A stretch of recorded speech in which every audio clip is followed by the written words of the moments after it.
ഇന്ന് തന്നെ സബ്സ്ക്രൈബ് ചെയ്യൂ, നിങ്ങളുടെ പ്രിയപ്പെട്ട ഷോസ് കാണൂ. നമുക്ക് ഹോസ്പിറ്റൽ വരെ ഒന്ന് പോണം.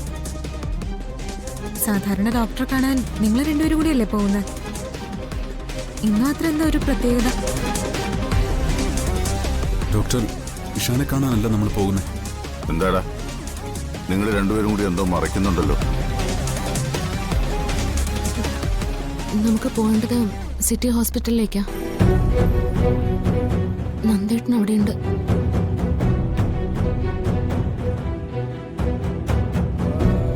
അത് ശരി, അപ്പൊ വാർത്ത ഇങ്ങെത്തി. ഇനിയാണ് എന്റെ പെർഫോമൻസ്. ഏതായാലും സച്ചി പറഞ്ഞ് തീരട്ടെ, അതുവരെ ഇവിടെ വെയിറ്റ് ചെയ്യാം. അച്ഛൻ ടെൻഷൻ അടിക്കാനൊന്നുമില്ല. സത്യം പറ, നന്ദൻ എന്തിനാ ഹോസ്പിറ്റലിൽ പോയത്? അതോ അവനെന്തെങ്കിലും അപകടം പറ്റിയോ?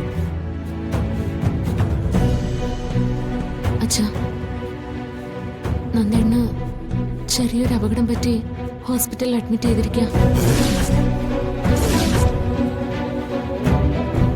സത്യം പറടാ, എന്റെ മോൻ എന്താ പറ്റിയത്? സച്ചി, എന്റെ നന്ദേട്ടൻ എന്താ പറ്റിയത്? പറ സച്ചി, എന്റെ നന്ദേട്ടൻ എന്താ പറ്റിയത്?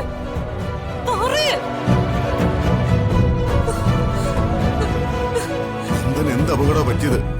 സത്യം പറ, എന്താ ഉണ്ടായത്? ആർക്കെ ചേർന്ന് നന്ദേട്ടനെ കൊല്ലാൻ ശ്രമിച്ചു. കൊല്ലാനോ? നീ എന്തൊക്കെയാ പറയുന്നത്?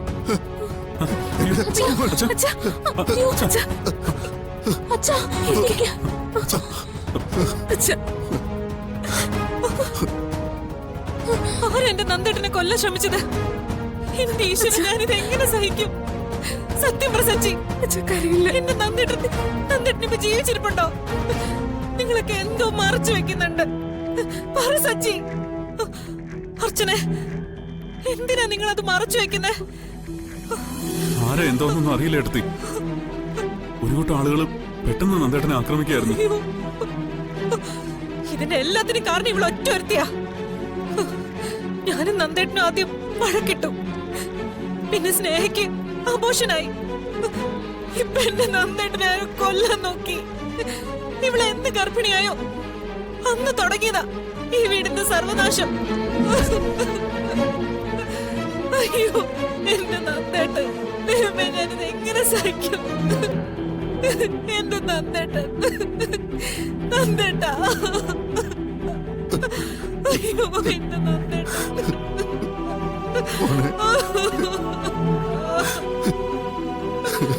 അയ്യോ ഈശ്വരാ. ഇപ്പൊ കറക്റ്റായി, സംഗതി ഏറ്റിട്ടുണ്ട്.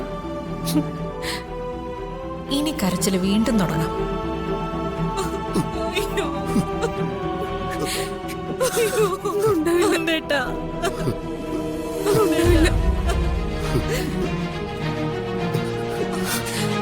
സച്ചി, എനിക്ക് എന്റെ നന്ദേട്ടനെ കാണണം. നിങ്ങള് എന്നെ ഹോസ്പിറ്റലിൽ വരെ കൊണ്ടുപോവോ എന്നെ? സച്ചി, മോനെ, നീ എന്റെ കയ്യിലൊന്ന് പിടിക്കണം. എന്റെ ശരീരം തളരുന്ന പോലെ.